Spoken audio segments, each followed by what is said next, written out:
I think in part you have a lot of people who are asking for more. We have a world that really is embracing this thought of what would it be like to have peace. So you've got a lot of people on the spiritual path who are wanting to go to a place where they're more deeply connected to God, where they know themselves more, where there's this great sense of self-discovery.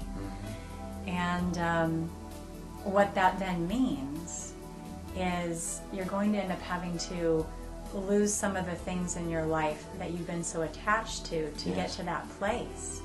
Baggage. Well, you know, what are we all attached to? Our jobs, our relationships, our children, our finances. Our story of who we are. Our story of who we are. Where do you go from there? Where did Angela go from there? Well, I can tell you I spent a few hours, you know, laying on the floor, crying and in deep despair, praying, but not really having any answers.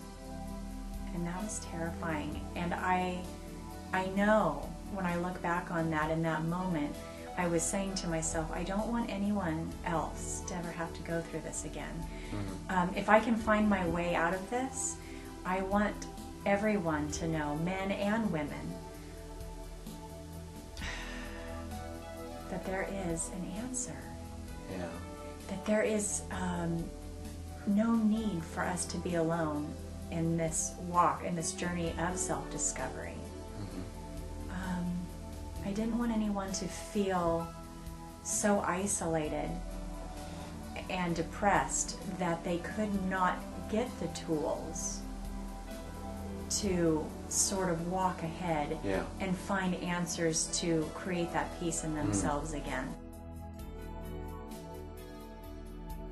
Yes. Yeah, so these people are, you know, sort of sharing with me, we want the real story. You know, we want to know. Ooh, that's scary, huh? Yeah, we want to hear what actually happened. Yeah. We want to know how that 5-year-old felt. We want to know how the 21-year-old felt who was, you know, trying to create successes for herself. But then we also want to hear the story about the adult woman whose life starts falling apart because she thinks she knows everything and she doesn't. And the adult woman who's seemingly so responsible and mature, who's making really, really unhealthy decisions. Reactionary. Because so many people that I talk to about this story and who have read this story already are telling me, oh my God, you've written my story.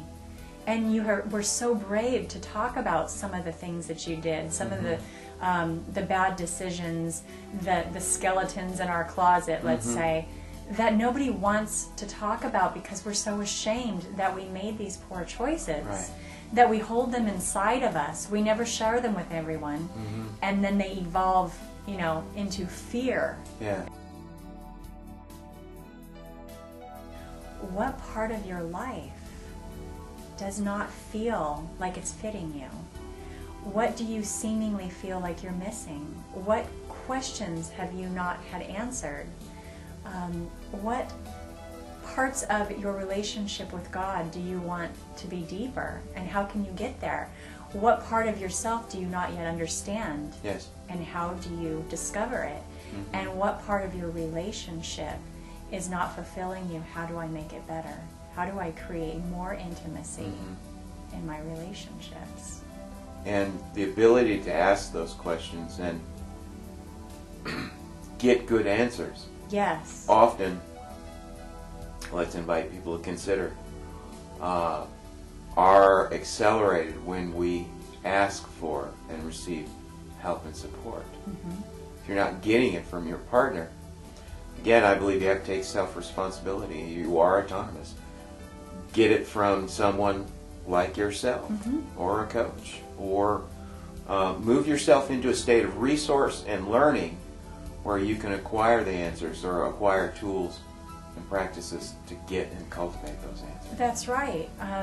You know, when you read my book, you'll find the many paths that I took. You know, I studied Abraham and quantum physics and hypnotherapy and Tantra. And then, of course, found myself a spiritual teacher by the name of Dr. Michael Murdad, who you had mentioned earlier, who has taught me about what it means to have Christ consciousness.